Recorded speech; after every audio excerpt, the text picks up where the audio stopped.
Assalamu alaikum student, my name is Shami and you are watching my YouTube channel physics with Shami. तो आज हमारा topic है topic number 13.7 यानी कि इस चैप्टर का टॉपिक नंबर 7 है resolving power and magnifying power. यानी कि रिजॉल्विंग पावर क्या होता है और मैग्नीफाइंग पावर क्या होता है, इस चीज़ को आज हम डिस्कस करेंगे।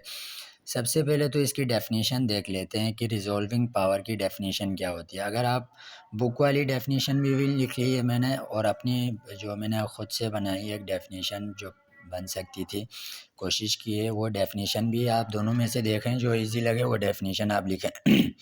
बुक वाली डेफिनेशन क्या कह रहा है?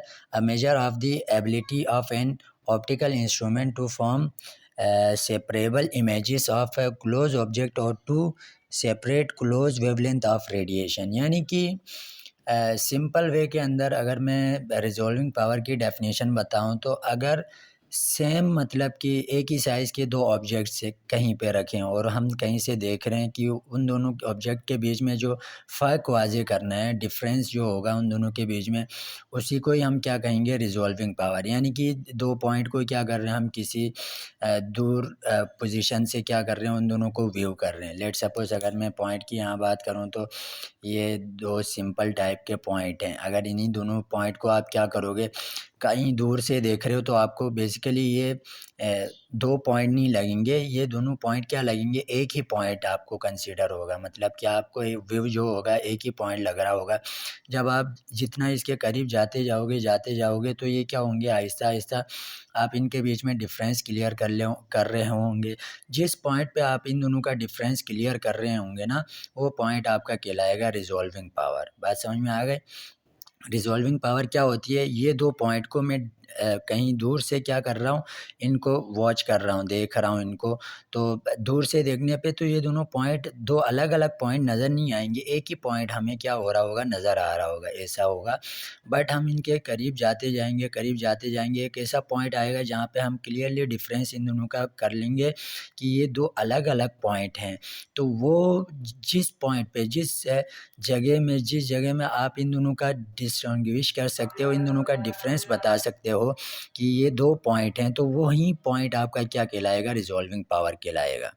बात समझ में आ गई? जैसे कि अगर मैं इसकी एक प्रैक्टिकल लाइफ से कोई एग्जांपल दूं तो प्रैक्टिकल लाइफ में एग्जांपल ये है कि अगर आप रात की तारीकी में आप जब रोड पे खड़े हुए हैं तो सामने से गाड़ी आती है, जब उसकी गाड़ी काफ़ी डिस्टेंस पे होती है, यानी कि काफ़ी दूर होती है, तो उस वक्त आपको क्या हो रही होती है, उसकी जो हेडलाइट जलती हुई नज़र आती हैं, वो दोनों तकरीबन एक ही लाइट नज़र आ रही होती है। मतलब कि दोनों लाइट में से निकलने वाली जो रेज़ेस हैं वो हमें ऐसा फ़ील हो रहा होता है कि एक ही लाइट जल रही है। जब आहिस्ता-आहिस्ता आप ये इमेजिन भी करके प्रैक्टिकल लाइफ में देख सकते हैं। जब वो करीब आती जाती हैं तो क्या होता है, एक पॉइंट ऐसा आता है जहाँ पे आपको फ़ील होता है कि हाँ यार, ये तो 2 लाइटें हैं यहाँ पे, हेडलाइट। तो वो जो पॉइंट जिस पे आप डिफ़रेंस क्लियर कर सकते हो, वो पॉइंट कहलाता है रिज़ॉल्विंग पावर। एक ईज़ी डेफिनेशन मैंने अपनी ऑन वर्डिंग में लिखी है, डेफिनेशन को ज़रा देखें। The resolving power of an instrument is the ability. किसी भी इंस्ट्रूमेंट की जो रिज़ॉल्विंग पावर होती है वो क्या होती है, उसकी काबिलियत होती है। एबिलिटी यानी कि सलाहियत होती है क्या करना है, डिस्टिंग्विश करना है किसको, between two closely placed object. कोई भी दो करीब रखे हुए ऑब्जेक्ट के बीच में डिफरेंस वाज़े करना है, यानी कि डिफरेंस का पता चलना है कि ये दो पॉइंट हैं, एक नहीं बल्कि दो पॉइंट हैं। वो वाली जगह क्या कहलाएगी, आपकी रिज़ॉल्विंग पावर कहलाएगी। सही है?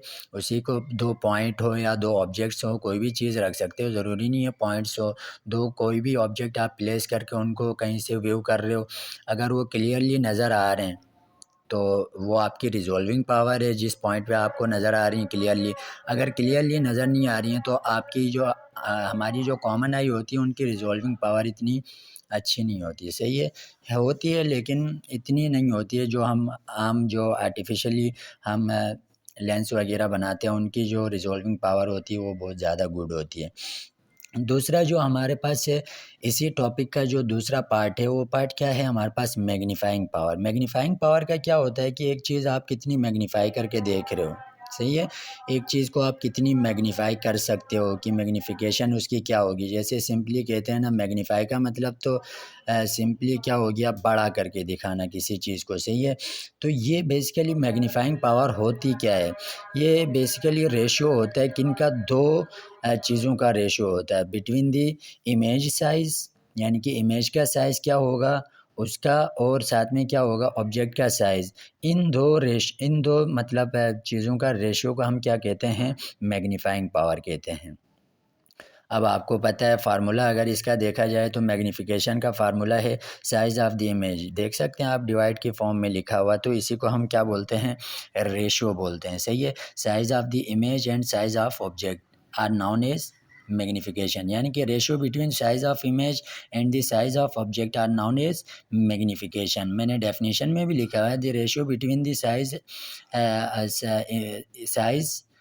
Image size and the object size is known as magnifying power, सही है।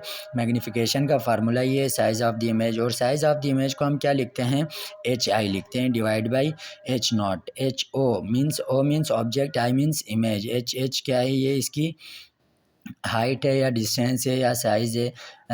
ज़्यादा बेहतर ये रहेगा कि आप इसको लिए साइज़ का वर्ड यूज़ करें। और अब आपका क्वेश्चन होगा कि सर ऐसा क्यों होता है कि हमने लास्ट टाइम जो इमेज का साइज़ था या फिर ऑब्जेक्ट का साइज़ था उनको क्यों और पी की फॉर्म में लिखा था। तो बिल्कुल लिख सकते हो, साइज़ ऑफ द इमेज को आप क्यों की फॉर्म में लिखो और पी की फॉर्म में, इस तरह भी लिख सकते हो फार्मूले को, इस तरह भी लिख सकते हो। तो टोटली ये टॉपिक इस तरह का है। और साथ में यहाँ पे मैंने बता भी दिया है कि ये जो ऊपर फार्मूले में एम यूज़ हो रहा है वो क्या है, एम इज़ मैग्नीफिकेशन है, और एच आई क्या है, H I is the size of the image है, इमेज का साइज़ है। जबकि अगर बात करें तो हमारे पास एच नॉट भी इसको कॉल कर सकते हो आप, एच ओ भी कॉल कर सकते हो। एच ओ यहाँ पे हमारे पास क्या है, साइज़ ऑफ ऑब्जेक्ट है। टोटल जो हमारे पास टॉपिक था ये काफ़ी छोटा शॉर्ट सा टॉपिक था, तो मैंने डिस्कस कर लिया। इसके बाद नेक्स्ट टॉपिक आएगा माइक्रोस्कोपी वाला, यानी कि 13.8। ये टॉपिक काफ़ी इम्पोर्टेंट है। तो आज के लिए इतना रखें, सही है। लाइक करें, कमेंट्स करें, शेयर करें। देखें आपके कमेंट्स और लाइक करने से हमें मोटिवेशन मिलती है और हमें आगे मतलब और वीडियोस बनाने के लिए जो है ना हिम्मत मिलती है, सही है। तो आपके लाइक्स और कमेंट्स हमारे लिए बहुत बड़ी मायने रखते हैं, भले आपके लिए ना रखते हों। तो लाइक्स, कमेंट्स, शेयर किया करें। थैंक यू, जज़ाकल्लाह, अल्लाह हाफिज़।